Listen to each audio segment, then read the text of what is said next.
Assalamualaikum warahmatullahi wabarakatuh. Saya Putri Salmandari akan menjelaskan mengenai materi kimia medisinal, yaitu materi materi kelima, yaitu tentang hubungan struktur aktivitas. Baik, saya akan menjelaskan materi mengenai hubungan struktur aktivitas. Jadi di materi ini kita akan membahas mengenai aktivitas obat, kemudian hubungan struktur aktivitas obat, kemudian faktor yang mendukung dan juga faktor yang tidak mendukung dari struktur aktivitas obat. Baik, yang pertama itu aktivitas obat. Nah, di aktivitas obat ini terdapat jenis-jenis aktivitas. Yang pertama itu ada fase aktivitas pada fase farmakokinetik, yang kedua aktivitas pada fase induk dari efek, yang ketiga afinitas dan juga aktivitas intrinsik, yang keempat itu aktivitas pada percobaan in vivo dan juga in vitro, yang kelima itu aktivitas dari senyawa multipoten, yang keenam itu efek terapeutik dan juga efek samping. Baik, untuk skema aktivitas obat, di mana aktivitas ini merupakan senyawa bioaktif yang disebabkan oleh interaksi antara molekul-molekul obat dengan bagian molekul dari subjek biologis, yaitu reseptor spesifik. Jadi reseptor ini merupakan skema dari aktivitas obat atau merupakan bagian dari terpenting dari obat untuk menghantarkan molekul obat, di mana obat akan terjadi aktivitas metabolismenya. Untuk skema aktivitas obat terdiri dari 3 fase, ada fase 1, fase 2, fase 3. Dari fase pertama ini dia di mana menjelaskan mengenai bentuk sediaan. Jadi bentuk sediaan itu baik berupa tablet, suspensi atau lainnya. Nah, di bentuk sediaan ini pasti dalam obat akan terdapat senyawa aktif. Kemudian senyawa aktif ini akan dihantarkan,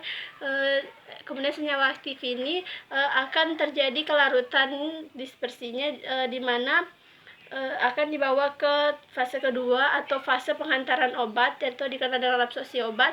Pada fase ini lebih dikenal dengan pada organ saluran cerna atau pada lambung dan juga bagian usus. Nah, pada lambung ini dia itu pH-nya itu dari 1 sampai 3, dan pada usus itu dari 5 sampai 8. Kemudian setelah terjadi absorpsi atau penghantaran obat, kemudian akan dibawa ke distribusi atau penghantaran molekul obat untuk ke tempat kerjanya. Kemudian ada juga metabolisme ekskresi. Setelah distribusi terjadi, metabolisme ekskresi ini akan mengeluarkan sisa-sisa dari molekul obat tersebut yang tidak digunakan lagi melalui ekskresi. Ini terdapat pada fase 2. Kemudian pada kadar senyawanya akan terdapat senyawa aktif dalam kompetensi target, di mana molekul obat tersebut akan berinteraksi dengan obat atau berinteraksi dengan reseptor, kemudian menghasilkan atau menimbulkan respon efek dari obatnya dan juga efek yang akan diinginkan dari obat tersebut. Yang pertama ada aktivitas pada fase farmakokinetik. Nah, pada fase farmakokinetik ini faktor yang memengaruhinya itu pada fasenya.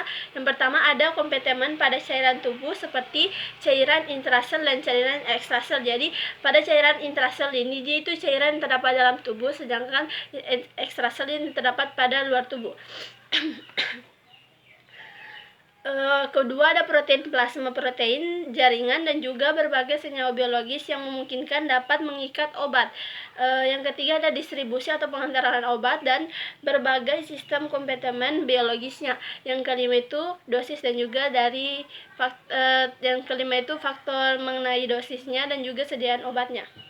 Yang kedua, aktivitas oleh individu dari efeknya. Nah, pada aktivitas ini, kekuatan respon biologis dari obat akan bergantung yang pertama ada jumlah tempat reseptor yang akan diduduki. Nah, obat tersebut akan masuk ke dalam tubuh, kemudian dia akan menduduki reseptor-reseptor yang berkaitan atau yang sesuai dengan jumlah reseptornya. Yang kedua ada rata-rata lama pendudukan yang tergantung pada kecepatan disolasi kompleks dan juga obat reseptor.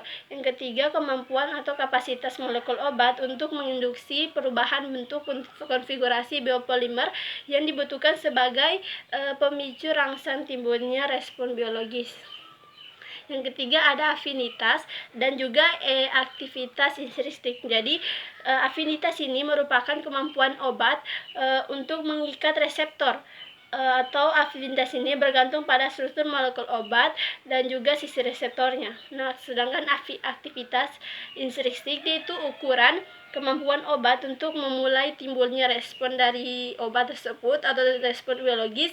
Nah, respon biologis ini akan menimbulkan parameter induksi dari efek reseptor spesifik seperti afinitas molekul obat dengan reseptor dan juga kemampuan untuk menimbulkan respon biologisnya.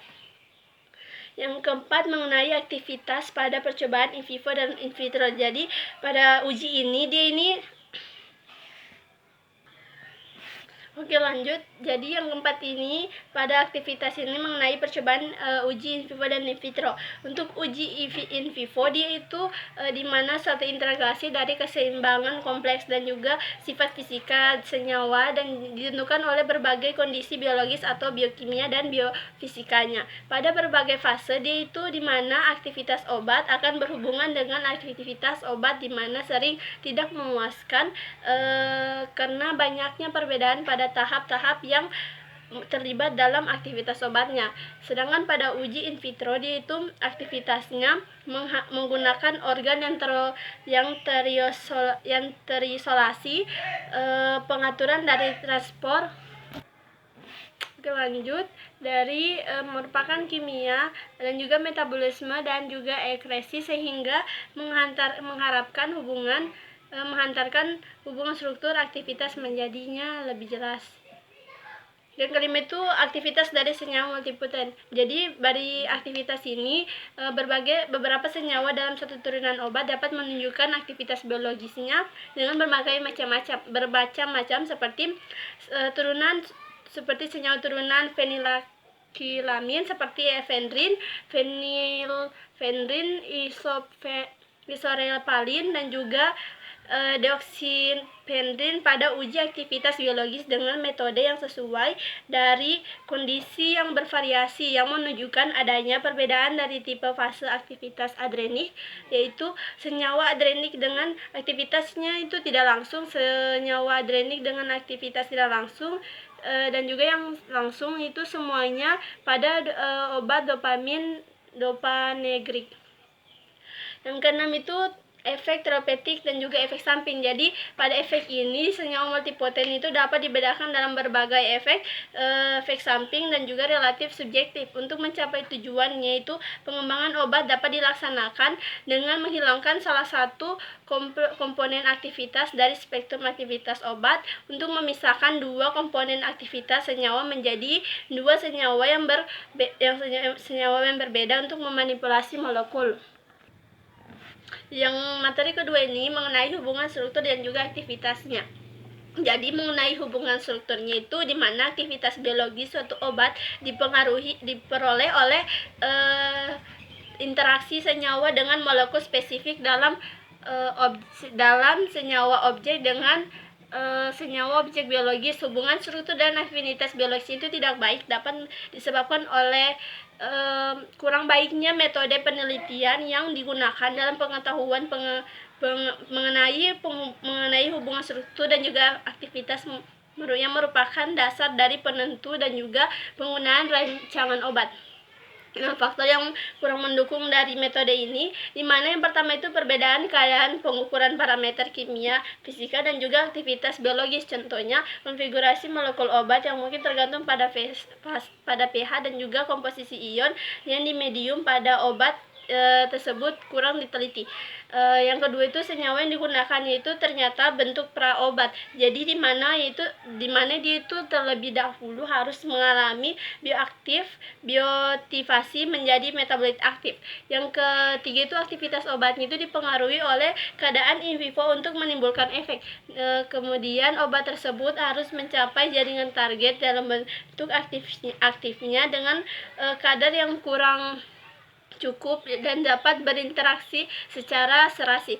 Yang keempat itu senyawanya mempunyai pusat atom, di mana asimetrisnya itu masing-masing isomer mempunyai derajat aktivitas yang berbeda. Jadi kadang-kadang ini satu isomernya bersifat agonis, sedangkan yang lain itu bersifat antagonis kompetitif. Kemudian yang kelima itu senyawanya itu mempunyai aktivitas biologis yang kurang mirip dengan senyawa lain, tetapi berbeda dengan mekanisme aksinya. Yang keenam itu ada faktor yang keenam itu pengaruh bentuk sediaan terhadap aktivitas. Yang ketujuh itu di mana obatnya bersifat multipoten. Yang ketujuh itu ada faktornya di mana perbedaan spesies, terutama obat yang memberikan perbedaan aktivitas yang sangat besar, di mana adanya perbedaan spesies. Untuk faktor yang mendukung hubungan struktur aktivitas, yaitu yang pertama itu ada hubungan struktur aktivitas empiris yang bersifat insidental.